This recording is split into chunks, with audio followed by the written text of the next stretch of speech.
say a few. Yeah, there's been a patch today. A special patch.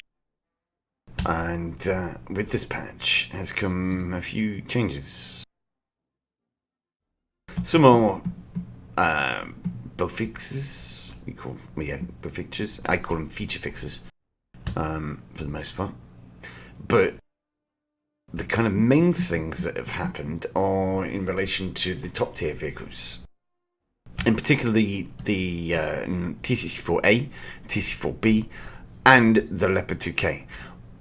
All three of those vehicles have had quite significant changes. Well, I say significant.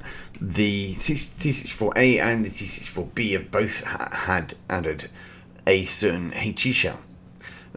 The HE shell in question will penetrate 47mm of armour, which is just enough to kill or penetrate the Abrams from the front on the front plate. You might not think that that's much of a issue, but that is quite a considerable issue in my opinion, and it will be for most of the players that are using the Abrams. So I'm going to do a little bit of testing with that and see what I can do. As also, the T-64A has also been given the 3BM15 APFSDS round, which is very similar to the stock ammo, rather, for the T-64B, has almost identical heat characteristics, which means that it can penetrate the Abrams from the front. Massive coincidence there. As well as this, the T-64B has been given the HE round as well, and also the heat round has been adjusted or changed for it.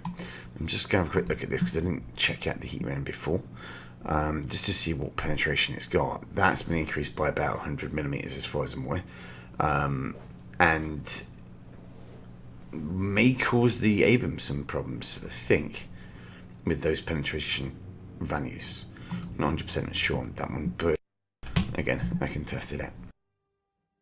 Now, I did mention one of the vehicle as far as the patch notes goes, or what the changes goes, and this is the kind of major one. The Leopard 2K has had its fire rate reduced from 12 to 9 shots per minute, which is down from 5 seconds reload rate to 6.7 seconds reload rate per shot. As well as this, it's also had its battle rating increased to 9.0. Yeah, that to me makes very little sense at all.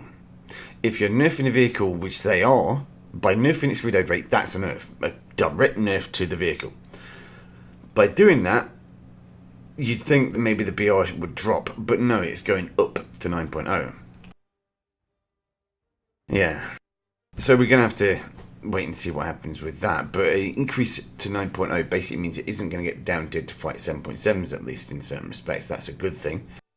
But the reduced fire rate basically means that it's no longer a direct competitor for the Abrams, as the Abrams is the only vehicle now that has a 5-second reload rate or so.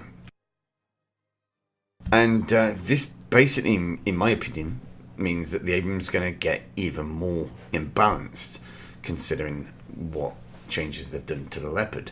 As far as it fighting against the T-64s go, then I'm going to have to do a little bit more testing, obviously, with them, just to see if these new shells have actually done enough to make the Abrams less of a dominating presence on the battlefield.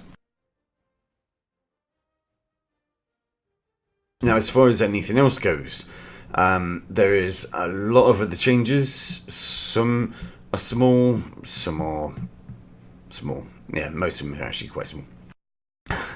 There are things like small armor value adjustments, ammo rack changes, and various other small insignificant changes to tanks. There's a few changes to aircraft as well. The P-47D-28 has got a bit of a change, and the Lancaster has had a slight change along with the P-47M for Mother. But apart from that, yeah. Why the thing with the Leopard 2K is just puzzling. I mean, it's kind of classic Gaijin. They use the reload rate on most vehicles as a kind of soft balancing tool. If the vehicle is overperforming in any way, that's what they'll probably change first before anything else. But with the Leopard 2K, what they've done is they've changed the reload rate and changed its bat rate as well. So it's a double nerf in certain respects. And also, with regards to the T-64A and B, in certain respects they've both been buffed with the addition of that round. The HE round I was on about. Now that, as I say, should go through the upfront plate of an Abrams, which is a problem for the Abrams. The other round that they added, this one, I can't show you there, has enough penetration to go through the front of an Abrams as well. I find that extremely coincidental that, you know, they've just dropped that in. And that, for that matter. Less than a week, is it? Or just over a week after 1.77 was released. So yeah, they do know that something's wrong, and they've tried to take steps towards fixing it. As far as it all goes, I'm going to have to do some more testing now with the T-64A and B.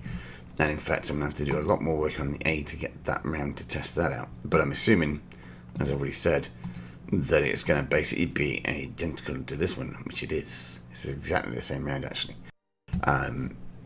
So, yeah, and that round, I know will go through the front of an Abrams.